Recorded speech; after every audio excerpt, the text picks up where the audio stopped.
are like, if I could tell someone something and I had to do it right now that would hopefully be helpful, it would be something about set a goal and continually work on what that goal is, refine it clearly in your mind, be specific what you're willing to give up for it, what that goal looks like, the timeline for it, and break it down into small steps and take action. And if you have a good enough goal, the motivation will likely be there.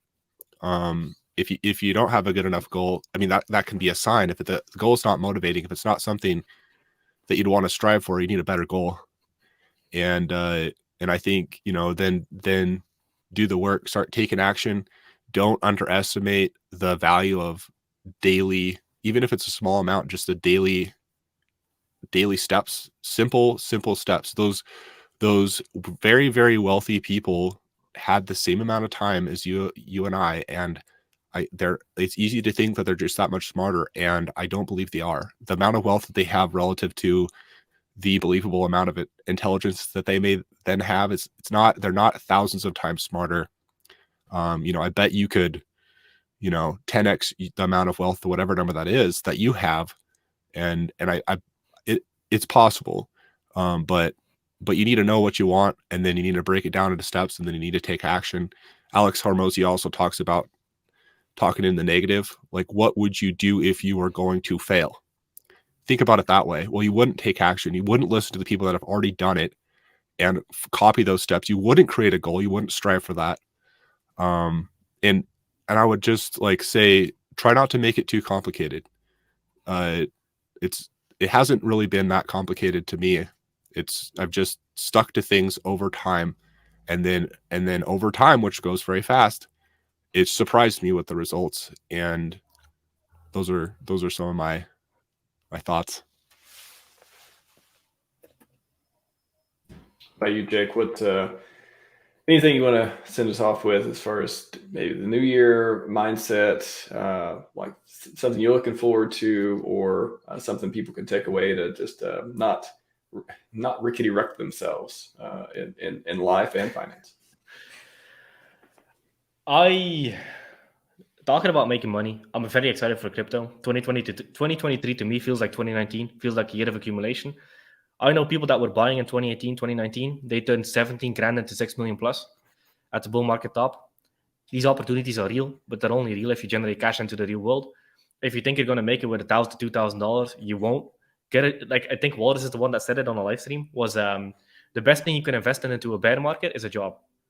And then that money, put it into crypto, put it into this ecosystem. Like a 50 to 120x return in crypto is average bear to bull market performance. So if you go in with 10 grand, well, that's $500,000 to 1.2 million. So if you kind of decide on your escape velocity target, because I believe like people's lives really start expanding once they kind of hit escape velocity, because then parts of your brain just free up where you can start thinking about this stuff, spirituality, philosophy, values, beliefs. But if you're constantly in the survival mindset, it's very hard to find the time and quietness to kind of figure out what the hell do I want in my life. So in the beginning, you just want to generate money, put it into the market. 2023 is going to be absolutely beautiful, especially with the ecosystem we have coming up, with the whole PulseChain ecosystem. Very unique opportunity, mini bull run before the official bull run. So if you can 3 to 5x your capital before the official bull run, and if the official bull run is like 50 to 120x, well, let's say 50x as an example. Well, if you 3x your capital before that point, now you have 150x, because 3 times 50 is 150x. So the opportunity is absolutely monumental. So look at all of the money that you're making now. Let's say you have 10 grand to deploy into the market. Well, if you generate another 10 grand, well, that 10 grand could be 500 grand. So you didn't just make 10 grand, you made 500 grand. As long as you don't have the time horizon of a toddler. But if you play the bull market correctly, opportunity is beautiful. And I think if people make more money, then they'll start looking into spirituality and stuff like that. Because I remember when I kind of hit my kind of escape velocity target, my life got very depressing. Because I was like, the fuck's the point of all of this? Yeah. And that's when you start looking into philosophy and stuff like that. Yep. Well, that's, I'll say one other question before we leave, because you just made me think of this. And I think I see, you know, you post a short or something, people see Richard, he's decked out all this stuff. Oh, greedy. I'm just like, the way I feel about the word greedy is so weird these days, because I think it's so hard to apply coherently and for it to make sense. I mean, maybe you tell it to, I don't know. It's hard to even think about a good situation to use it, let alone using it to, bash rich people. But why is, and just, 60 seconds or less, we'll start with Jake first. Why does money help you? Like, why everyone who's looking at us, oh, you guys are just a bunch of greedy crypto guys who just want to get rich quick. Why is money helpful for your life? Why doesn't it have to be the enemy and something you just scoff at? I think not wanting to be rich is very selfish. You can only help people. So there's a saying like, my cup floweth over. You cannot help somebody if you have nothing to pour over. If your cup is empty, you cannot pour something into somebody else. So your cup has to overflow in order for you to give something to somebody else. Like, I think self-development and making money is one of the most valuable things you can do if you actually care about the people around you, because through osmosis, they become better by being around you. You cannot give somebody confidence if you don't have confidence. You cannot give somebody $1 if you don't have $1. You cannot give somebody love if there's no love inside. Yep. So to improve others, you have to improve yourself. And money is one of the fastest ways to improve yourself, because then you can invest. You can get into biohacking. You can invest into your health. You can start investing into things. You can do spirituality. You can increase your energy levels. And then through osmosis, you improve the people around you. But you cannot pour into somebody else's cup if your cup is empty.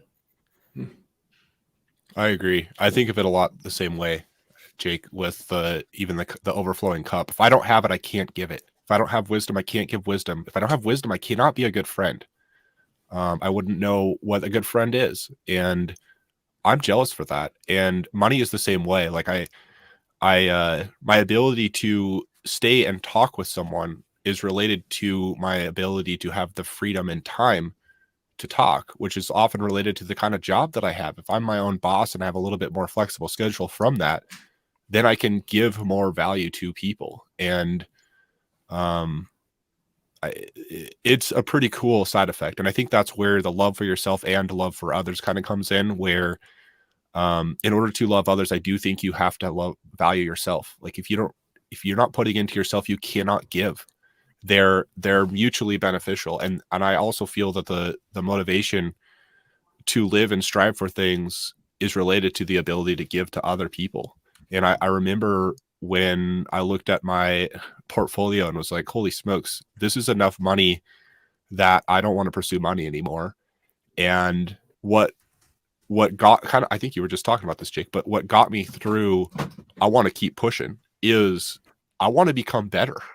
And whatever amount of number of money this is, I want to be wise enough and capable enough to be responsible for so much more than this, so that I can give the benefits of that back to other people. And I don't want to stop growing. Like the growth, for whatever reason, to me is very, very meaningful. And not just because I grow, it's because I feel that I can give back to, if nothing else, at least my own sons and my own kids. And if I can just teach them and give them a head start in a better way, because I understand I don't know how to do it if I don't know it. And it becomes a very motivational piece of the whole process for me too. And I do think most people, it's very hard to have money if there's a battle inside of yourself. If you believe money is, for example, the root of evil, if money is evil is a better way of saying it, then I think you're going to have a hard time getting money.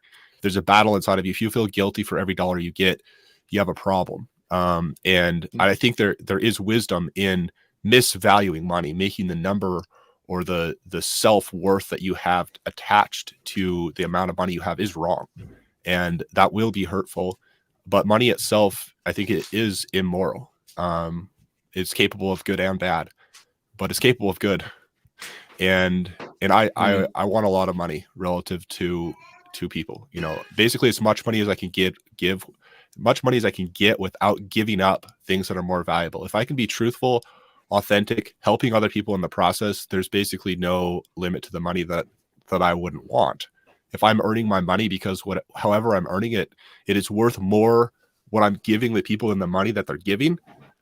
Like, that's a beautiful world. And I want everyone like that. It's not, and that's the same thing with these principles. Like, if I have good principles and I can share those with people, it's not like I'm giving the secrets to life that if I just had myself, I could really dominate. No, I want to work with people that have my principles. Like if people catch on to these things, these are only better for me if people understand these. It's not, that's how I honestly see it. And it's like, I don't really want to hold, I think there's specific circumstances, like if you're going to make a trade or something, it might not be in the best interest of people to copy what you're doing, but the principle itself, if people have the life wisdom, I want those people around me, and I'm better off if people are there with their own personalities, recognizing what is truly valuable. But anyway, I think Naval said it best. If you secretly despise wealth, it will elude you. It's also very meaningful, and it's, yeah, everyone out there who's saying greedy, complaining, you know, all that stuff, I don't think you want it. I think if you wanted it and you saw you had the resources, you had the wisdom, and you wanted to help other people help other people with the cut filleth over sort of dichotomy, then it would be something you'd be interested in.